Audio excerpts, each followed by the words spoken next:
Well, it's time now for the news review right here on the AM show. We're glad that you've stayed with us. And I'm also very glad to have my brother from another mother, Samuel Kojo, join the conversation. Yes. So what? How are you, bro? Man, I'm good. I love your share. Jeez. Thank you, sir. So sweet. Thank you, sir. Where is the say coming from? So we're a big man. No. Kojo is fine. Ufugudunkwa. We know, on say, yana, ya kosro hoka krane aba. Samuel Mbura say, okay. Or we be hard de bremen to any other piano. Okay. Okay. Yeah, but so that's what has. Yeah, you know. But I mean, your shirt is beautiful. What? Thank you. Thank you very much, sir. The person who did it is really, really classy. Do you remember Mark Morrison? No. Any of his songs? No, I don't. Do you remember? It's the return of the Mac. Da-na-na-na-na-na. You lied to me. Oh, do you remember? I don't. The lyrics is Charlie Me. The lyrics are a bit. Yeah. Give me High Life. Probably I can. I don't pay, but you must find a blend so that whether they take you to reggaeton or reggae or raga or dancehall or school music. So I love R&B, you know, the reggae, hip hop, you know. Okay. But maybe classical music is where I need to pay attention to, or the pop. Yeah. As for the pop, I only know of Michael Jackson. Yeah, and possibly. Yeah, that's the only one. You know, so you have to school me. Okay, so Mac Morrison, this song, I would have to check how far back it goes. If I'm not mistaken, it would be the 90s. And so early 80s. Yeah, Mark Morrison. Early 90s. Yeah, the 90s. And the lyrics just came to my mind this morning. Return of the Mac, you lied to me. Why did they come to your mind? There has to be a reason. The road tolls. Oh, that's what this guy had. No, I was just thinking of it, and the lyrics came to my mind. It's the return of the Mac. The road tolls are returning, and obviously, we were not given the full picture because now I listened to some drivers yesterday. One person, a salesperson, said that for her, she really loves it because guess what? When the toll booths were not functioning, she wasn't getting as much market. You know, the cars were applying that route. Some would stop and purchase bread and all kinds of things. There was more traffic, which meant more business for her. So for her, it's good for them to come back. But for most of the drivers who have spoken about it, some feel aggrieved. They say, wait, you told us the e-levy was going to take, you know, the weight of all of this. So we didn't have to pay the road tolls. If you're bringing back the road tolls, are you going to maintain the e-levy? What are the dynamics? Others said, if you are going to bring them back, at least peg them at what they were before. Don't increase them. You know, in some instances, the outer, considerations could go up as much as 400%. Averagely, it's 88.5%. Some have said, don't do it that way. But on the other end, realistic end, the likes of Engineer Mahama, you know, have made the point that we actually have one of the lowest road toll collection sums. So he was the one I was going to... In the world, not just in Africa, in the world. If you go to our neighboring countries, Burkina Faso, Ivory Coast, and the rest, road tolls are much higher.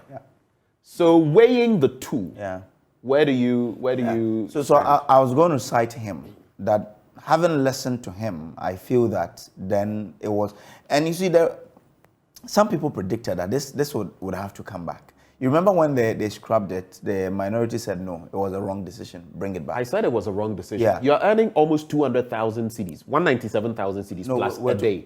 Okay, yeah. A day. Yeah. Well, why would you throw that away? Annually, we're raking some 17 million. 17.1 million. 17 million, which was not really any money. Because according to Engineer Mahama, he could only do a road from here to Achimota. He said about 1 kilometer of it's stretch. Just 3. Or is it 3 kilometers? Yes. Right. You know, and that's nothing really. So we need to find ways of raking in more. But the point, I spoke to the GPRTU, and their concern was, are we sure they are going to use the monies for the exact purpose for which it is you know, that toll was brought into being? If that is it, then we don't have a problem. For example, look, if you drive on a better road, who says you care about how much you pay as a road toll? You won't.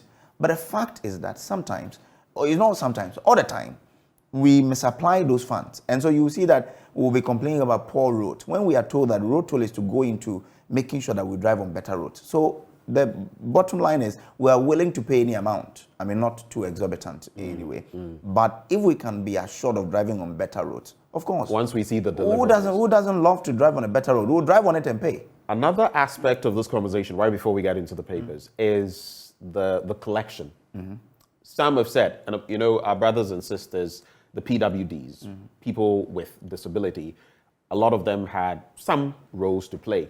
When this went, they also lost their source of sustenance. But some have also said that even in terms of collections, we're being shortchanged. Yeah. And that the human element, some people were taking advantage. So maybe they are tendering 5,000 CDs a day when it's actually 6,000 CDs 500, and someone has pocketed part of it. I'm not saying they were doing that. I'm just saying that reflective. One, the fact that a lot of them lost their jobs. Two, the fact that the human interface was also posing a problem. Now, some have said that let's use electronic systems. Let's not go back to the human system. Let's go back to, let's use an electronic system such that maybe every week or something, you know, these gadgets monitor your movement, and then they send you a bill at the end of the week, rather than have to go and queue and waste people's time and all of that. What's your take on that? Yeah. I think it's the right way to go, but I think about our country and where we are in terms of, you know, expanding to create jobs. There are no jobs. You know, these people, the persons with fiscal challenges, when they were taking off the business, were told that they were going to be reassigned. According to them, they were never reassigned. So yes, we have to automate it, which is the right way, so that we can see realistic revenues coming from that end.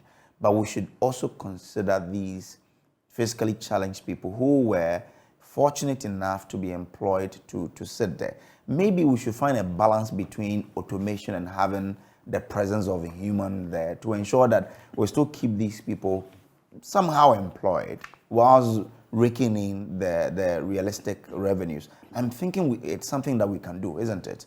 We can have the automation done, and we can have these people there probably manning and ensuring that when anything else, you know, happens, we are able to still go ahead to collect it. So yes, it's important that we automate. I mean, I have always held the notion that I'm not sure we really get the exact monies that do come to these stores or these booths. Right. The way to, so maybe we should streamline we should it find a so way. that there's little chance for theft, exactly, if you like. Exactly, yes. If there's a way, and there's a way, technology can find a way to ensure that you are getting these people to account for every penny. Right. Once they also earn something at the end of the month. Because when we take them out, look, their stories are miserable. You remember when this thing was scrapped? Yeah. We told stories of this woman who had about 6 children. Yeah. Who couldn't feed them because she was out of job. So we should, Ghana is a country, we are a developing country. We are not like the United States, we're not like the UK's, where you would probably think that, well, we are so developed that everybody is being catered for. For us, that's not the case. So you find someone who's physically challenged, who cannot earn any money at the end of the month. He or she needs to be employed. So let's keep them there, but let's find ways to minimize the rate at which they, in quote, steal, because we can prove it, that we have those perceptions. Well, right before we get into the papers, Endpoint Homeopathic Clinic is the entity that makes it possible for us to bring you the news review. Now, we're offering free prostate screening and free female fertility screening as well. You can locate us all over the country. Spintex here in Accra, opposite the Shell signboard, Kumasi Kronumabwe here, behind the Angel Educational Complex. We're also in Anaji Estate in Takrade, Community 22 and Tema, Techiman Hanswa and Esiama Nzema. Just call us, give us a call on these numbers, 0244 867 068 or 0274 234 321. Endpoint Homeopathic Clinic, the end to chronic disease. Are you aware, Kojo, that your kidney, just like your prostate, you could lose one kidney and still survive. Yeah. You could have your prostate excised or taken out and still survive. But it plays a crucial role in your, especially your sexual reproduction, your reproductive functioning, but among other things, which is why we must all try as men to take care of our prostates. I mean, taking it out is usually the last resort. Maybe it's become malignant, it's cancerous, and all of that, which is why all of us should be checking our prostates. I think we need to do it. Yeah. This is a new. I do it practically every year. Oh, okay. I do check my kidneys. Okay. Not my prostate. I haven't checked my prostate before, but I've checked my kidneys several times. Severally is not the right word. Several times. So as for my kidneys, I know how they are. But as for my prostate, yeah, maybe I need to because sometimes let's check them out. As a man, you do it. So, but again, Ghanaians need to develop the habit of checking our health status. Generally. Every year we need to do. They tell us that do it every 6 months, but if you can't annually, try to do it. Just know where you stand, for you to know that you're on a safer ground or not. For example, when they say HIV testing, some of us we say that when our wives go to antenatal and they come and we check we know their status, it means that we're also safe. But you need to check in the yeah, so don't be caught pants down, especially in a world where young people, in fact, a lot of young people are falling to prostate issues nowadays. 30, 32, 35, 40. It may be the diet, it may be a lack of exercise, it may be so many things, but don't be caught pants down. It could. And then pointers are a solid brand, so you can find them anywhere. Definitely. In Takrady, I know they are in Anaje, so you can find them. Let's get into the papers. Ghanaian I have the Ghanaian Times, I have the Daily Statesman, and the Finder. Now, Ghanaian Times says, Achu goes home today. President Akufo-Addo, Dr. Bawumia, others will be in attendance. So that's it. Now, $8 million VW vehicle assembly plant inaugurated in Tema. That's a big news there for Ghanaians. 10-year science tech innovation master plan ready for execution. Homeland Security Group disturbances, 5 secessionists convicted. Court defers sentencing to March 21. Now, I'm interested in the assembly plant because it makes available brand new vehicles for some of us to also try and drive in some, and then also create jobs as well. Now, the story is that, and it was written by Giselle Latte, Thurston Kofi in Tema. Now, the caretaker Minister of Trade and Industry, Mr. Samuel Abujinapo, on Wednesday inaugurated an $8 million Volkswagen vehicle assembly plant in Tema. The assembly plant by the German car manufacturer VW Ghana is located in the Free Zones Enclave in Tema. Speaking at the inauguration, the caretaker minister stated that the assembling and ultimately production of vehicles in Ghana would create new and highly skilled citizens' jobs. He added that it will further reduce the use of foreign exchange to import second-hand vehicles and at the same time promote the exportation of made-in-Ghana cars to other African markets that would in turn earn Ghana much-needed foreign exchange. Good news there, Ben. Look, when I first went to South Africa, I told myself, why can't we do what I'm seeing here in Ghana? Because there were so many of these plants in SA that as a young people, the kind of work we do, we can just walk into to our banks and say, look, I've seen this car. Can you make it possible for me? Yeah. So we are on a right path. Maybe it's about time we are able to tweak our banking system in such that some of us can also drive some of these cars, but our banks just paying and then we paying it, little over by time. Yeah. So I feel that it is good news for us. We just have to look at how we can maintain it, not to drive these people away, and how we can expand to ensure that we are creating more jobs. It is good to feel that there are cars being made in your country. Look, if these cars go to Togo, Nigeria, or Benin, they will know that something good is happening in Ghana, isn't it? So I'm so happy about this. I'm only praying that these people will not, in 5 or 10 years, say that we are parking out because we are not satisfied with what is happening. There were companies that set up in Takrady. They had to park and come to Accra because they were not satisfied with how businesses were. I've seen two of such car brands. That set up in Takrady but had to leave because businesses were not good. So let's patronize them. Let's find a way to patronize their goods such that they will feel so good to continue whilst creating jobs for our brothers and sisters in that sector. So good one there to know. Now, 10-year science and tech, but Ben, aren't you happy to also get a brand new car from Volkswagen to drive here in Ghana? Oh, Volkswagen. Oh, definitely, most definitely. I wish, though, that moving forward we'll be able to also support our own home Kantanka.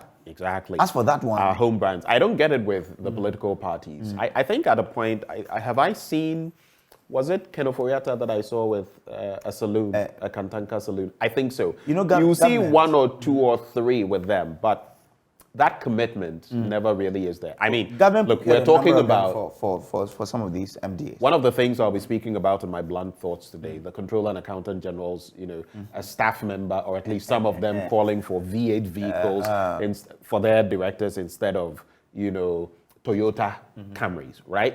But why, we are working so hard, why wouldn't you also crave for the point is, why can't we give those contracts to maybe a homegrown brand? And why can't we create this? From the days of Kokompe and Mazin in Kumasi and all of that. That was the plan. You remember, I've just forgotten the names. There were some of these that came from the Nkrumah era cars that were made in Ghana. Yeah, these were the Nkrumah era into the... Weren't these not even the Tata ones. Into the Ignatius Kutu Echampong era. Some of them were actually made. I've forgotten the names. I've used them in at least 2 or 3 of them with Ghanaian names. That was meant to be our takeoff. So that today we wouldn't be so reliant on the Toyotas and all of that. I'm not saying it's a globalized world. We'll always feed into other markets, but would have had our own homegrown brands.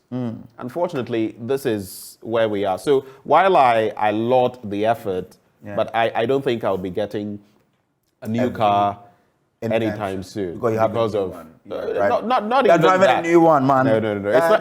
It's not even that. It's about the cost of fuel. Okay. Sometimes you may buy a gadget for about 300 cedis.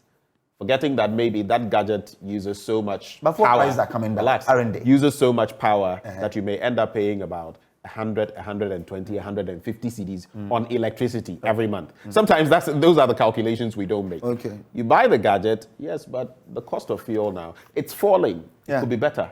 There were times when I was filling my tank, like I said, with 200 cedis, thereabouts. It cost me about 800 now. So... Well, anyway, let's see. But as for Kantanka, I hope that government will continue to support it. I was happy when I heard that they have bought some cars, a number of cars from him for the MDAs. It's good. But I wonder why Ghanaians don't feel so comfortable going to buy a Kantanka car. Let's patronize it. That's how the Koreans did it. But by the way, driving, how do you call it? Hyundai or Hyundai? Hyundai. Hyundai. And these pronunciations usually come from the languages of origin. So it's what? Hyundai. Hyundai. So it's not Hyundai. No, please. Oh, okay. So today, please. It's not Hyundai. It is Hyundai. It's like Chevrolet. What most people would say Chevrolet. Oh, Chevrolet. If you like Chevrolet. Are you? Chevrolet.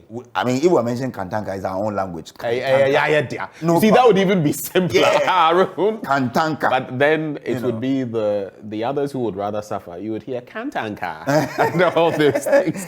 So I mean, I hope that we can all commit ourselves to supporting the Kantanka brand. Because when we do and this company grows, the sort of jobs it will, because it is doing everything with local guys. And we'll be exporting cars that we're manufacturing. That is true. It would also really. It would also lower the cost of production, which would mean lower prices of vehicles. But I would also want them to produce more of their items in Ghana. A lot of it is basically ordered, brought from other parts of the world, I believe China and other places, and assembled here. It's more like an assemblage of parts rather than really producing. That's how you begin. That's how it starts. But I'm saying it's been years. They should also up their ante. But I would only say that they should try and do a lot of salons so that some of us can buy some. Yeah. So a lot of it affordable ones. So kudos kudos. That's how you mention it. Kudos to. You're in a very mischievous mood this morning. Oh no, I'm not. I'm only trying to. Mischief So kudos to the government over the VW vehicle assembly plant in Tema, and also kudos to Kantanka for all that it has been doing over the years. Let's support all of these because these are in Ghana. They create jobs for our women and men here in this country. Ben, I think we'll spend some time. Okay, so let's do a bit on Achu, right? Because definitely. I'm going to actually focus when I get to the daily graphic on him for a bit. But let's check out what you have. No, let's check out what you have. Okay, let me just check because page 24, it is. Okay, so this is still the Ghanaian Times newspaper. Ben, you might want to. Okay, so I'm there now.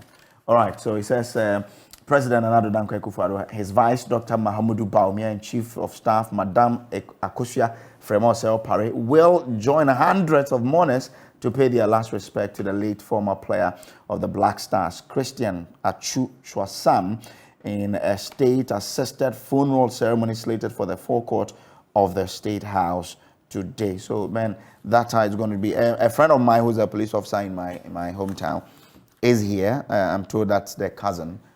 He's also called Chwasam. He's here to support him. So my condolences to him and the family and all of the country for, you know, losing such, not just a footballer, but a father, and the helping hand to hundreds of people are here. I saw a picture yesterday of Achu with some orphans, I believe in an orphanage. And I think it was a BBC story, yes.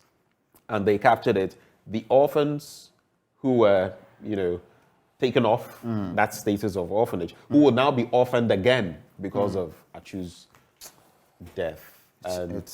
I don't know, though. This thought just hit me. Come to think of it. The rest of our footballers, some of the wealthiest ones, you know, the Asamoah-Gyan's, the Dede Ayus, and among others. I'm wondering whether they couldn't band together, or at least even one of them could take it up. And the things Achu was doing for certain people, to continue it.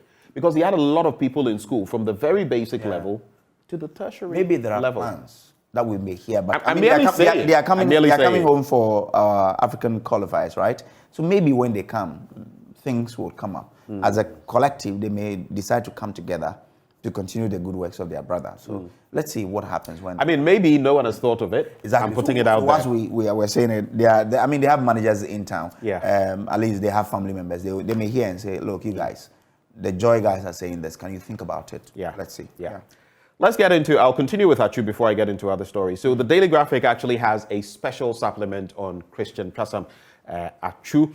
And guess what? He has not played for Ghana since limping off injured during the 2019 Africa Cup of Nations group clash against Cameroon in Ismaila in Egypt. Since that time, that was how he ended his national career. There was so much talk about who was doing what and the reasons for which he did not play, but we'll not get into that. All we know is that he captured the hearts of Ghanaians in many ways beyond his exploits in the Black Stars jersey in 65 appearances between 2012 and 2019. Many still have nostalgic memories of his heroics at the 2015 Africa Cup of Nations, scoring the competition's best goal and also winning the tournament, the Player of the Tournament prize. But there's this other one I wanted to add about Achu. I think it should be on page 45. In fact, the Daily Graphic has done very well. It's eulogizing him in a very fitting way. And it talks about the untold story of a player's difficult journey to Europe. You should read this from Fete Feyenoord in Gomwa, Fete. Then that breakthrough move. I think from there, he went to Cheetah FC. He was sold for about 25,000 CDs, which then was a whopping sum of money at age 16. He was a teen. And then it went through, finally, he got his turn. Feyenoord refused to sell him to Sporting Lisbon, but it went on and on. He ended up with Porto, and his career took off from there. You should really read page 45 of the Daily Graphic on Christian Achu. But we've really missed a star. We've lost a hero, and a hero on the pitch and off the pitch. Off the pitch as that well. Side he was a human being. That's exactly. That's the word. Human being. Yeah. You know, we're all human beings, but some are, for lack of a better, like proper human beings. People who feel the pains of others. People who cannot sleep just because they're thinking, what is this guy eating? Do you know what I did something? I was looking at his earnings over time and even now. I think at his Turkish club, is it Hatayspor? He was earning about some 9,500 euros or something a week. And I juxtapose that with what, I don't want to mention any Black Stars players' names, but there are players earning as much as £200,000. But if you say 200,000, everybody will know who. It's not just. There's only one. 150,000, 200,000. Only one person earning 200,000. Charlie, what the guy was earning in a week, let's say in 6 months, in a month would be less than what someone was earning in a week. Oh. But what are we seeing? Look at, you see, impact doesn't really, but it doesn't really matter. Maybe it doesn't really maybe matter. They're also doing something, but we don't know of it. I'm saying that, I'm just saying. Sometimes impact is not so much about how much you have. Oh, yeah. It's about how much you're willing to give. Oh, yes. You get it? Someone may have very little. Yeah. But people will feel that person's impact more than someone who has a whole lot and does very little. That's so sure. There are a lot of billionaires across the world who have committed that they would give out 90%, 95%, all their wealth by the time they are dead. And some are on that path. Are big timers here. What are they giving out? You get it? Yeah. So that's the rationale. It's not to criticize any specific player. I get it. But I'm saying that some are making so much more. What has been their impact? Their impact. They should. Yeah. Sometimes. Unless we don't know. A good name is better than riches. There's this boy in my hometown. He's called Stephen Nyame. He's not rich. He's not the most richest guys in the area. But the sort of impact he's having on the community is just awesome. Yeah. The people he supports, the businesses he's brought in there, even though he's an employee somewhere, he's tried to set up something to employ other people. And he tries to get people some, employment connections elsewhere. This guy is not the richest. He's not the most connected person, but he's doing extremely well. These people, one day when they are not around, you feel their absence. That if this guy was here, this would have happened. If this guy was here. So that's what we should all strive for. That if I'm not around, how will people remember me? How will they treat even my family? That because of your father, because of your mother, because of this person, we're also doing this to you because this man was this to the society. So let's be impactful. And we also have to make mention of the fact that there are those who may do a lot of these things without necessarily wanting society to know, or carrying cameras to. Achu was doing a lot. We didn't know. But the point is, Achu, that's the whole point. He was doing all of these things, and many people didn't even know. Yeah. I knew about just a drop in a bucket of what he did. After his death, then I got to know so much more. So, there are many dynamics to it, but I'm merely saying that having so much... Let's see more from Let's spread it around. I always remember the saying, someday, I saw it and it practically changed my life. Someday, the poor will have nothing else to eat but the rich. It's a bit extreme. But come to think of it, if the rich keep... Across the world, you would usually have about 3% of the population owning 60, 70, 80, 90% of the wealth. Ask yourself what is happening to the remaining 97%. But globally, own about 1%. The data that came out. Exactly. In many countries. In the West, in the developed North, in the economic North, it is much better. In the economic South, it is much worse. And in our parts of the world, there are very few of these people that we can point to. So when we have them, let's let them show that love. Let people know that it's not all about buying Lamborghinis and Ferraris like sometimes. I'm saying you can use your money. Like we see on Snapchat and all of that. You can use your money to do all of that. But what is your impact on society? That is. Let's feel it. Yeah. Anyway, a graphic development series, high-level agric dialogue in Kumasi under the auspices of Otumfuose 2. The second, and the Graphic Communications Group Limited, will on March 28 this year hold the first edition of its new project, the Graphic National Development Series in Kumasi in the Ashanti region. That's something at least to look forward to. On the back page, exhibition on Northern Ghana's resistance to slavery underway, and 3 Yellow Krobo communities receive mechanized boreholes. Let's get into some other papers. Well, let's do the finder. And you see, Ben, I'm going to do this because for all my journalism career, this is where I started. There's a group called Curious Minds. Oh, wow. Yes. That is where I started my journalism. And so today there's a story about that, please. No matter how it is. Please go ahead. Now, Curious Knock Minds, yourself out. Curious Minds, sharpen skills of journalists in health data governance reporting. Now, the story says Curious Minds, a youth-led media advocacy organization, has trained 10 selected media personnel in Accra on effective advocacy and reporting on health data governance. The training sought to increase the knowledge of selected media personnel on what health data governance entails and to build their capacity on how to include issues of health data governance in their publications. Now, the advocacy and communications officer at Curious Minds, Joanna Na Ajele Obene, urged the media personnel to encourage the public through their stories to ask relevant questions at all times, especially when they visit the hospital. If you're a parent and your child tells you, I want to join Curious Minds, allow him or her.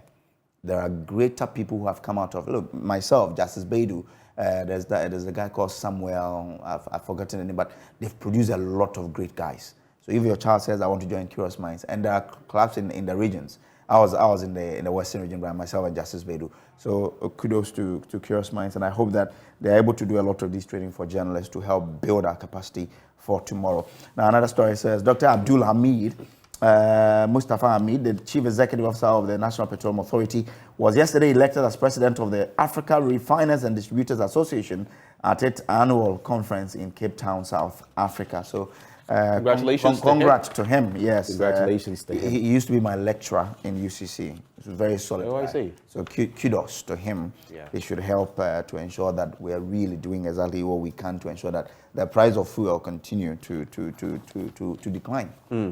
Let's quickly do these two stories in the Daily Guide and we're done. Man dies from Ashaiman military brutality. And in a related story, military command accepts Ashaiman responsibility. So Minister of Defense Dominic Nintuwo has stated that the military high command has accepted responsibility for sanctioning the recent swoop conducted by some soldiers in Ashaiman. The command, according to him, indicated that the operation was intelligence-led and had been planned for a long time by the military. But one person has been reported dead from the military invasion of Ashaiman over the killing of a soldier at Taifa.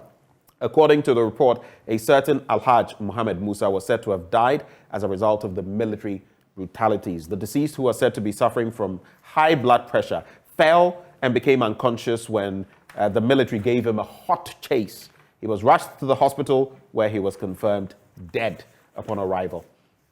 Sometimes people have health conditions and you go touch them and you're looking for trouble because anything could happen. And unfortunately, in this instance, that happened. Huge cash burnt in Ketia fire. It has emerged that apart from the destruction of goods and wares, the affected traders in the Kumasi Ketia market fire also lost undisclosed amounts of money, which went up in the flames. I think with these, for those that can be recovered with a bit of, I think the banks that's money. Can you say, I saw 100 cities, 200 50 cities, 50 CDs. cities. Charlie? A lot of it. Bundles. Oh, my goodness. I hat out to the traders in KJT. I mean, what happened there? It's a really sad situation. But the only unfortunate thing, and it's curious, we need to find out is how the firefighting systems couldn't work when it mattered most. Because according to they have the sprinklers and all of that. Sprinklers. When the fire starts, these ones will just automatically come off to fight it. Why didn't they work? It tells us how... It may also... Well, I don't know about why they didn't work. But you see, the fact that that whole floor was filled with incendiary items, items that can easily catch fire, perfumes, carbide, and all of ties that, and all made it worse. And the fact that it was there that the fire started. So it was always going to be problematic. But they are saying that had those fire systems worked, it could have minimized the extent at which this fire traveled. So question is, how were we monitoring how these ones will work? It's a food for thought. We need food for thought, definitely. Going into the future. Because we pumped a lot of money into that. One of my producers, Kingsley Otu, sends in this one. He says, happy birthday to you, Mr. Patrick Kobina Dugan, a.k.a. Junior Logozi. Hey, Continue to enjoy, Junior Logozi. Continue to enjoy God's unlimited blessings, sir. Enjoy your day to the full. It's from Kolebu Mayor, who sent in that one. Before I wrap with Endpoint Homeopathic Clinic, today, as I share my blunt thoughts with you after Prime Take, it is titled, Recklessness That Stinks to the High Heavens, How Our Misleaders Keep Betraying Us. Recklessness that stinks to the high heavens, how our misleaders keep betraying us.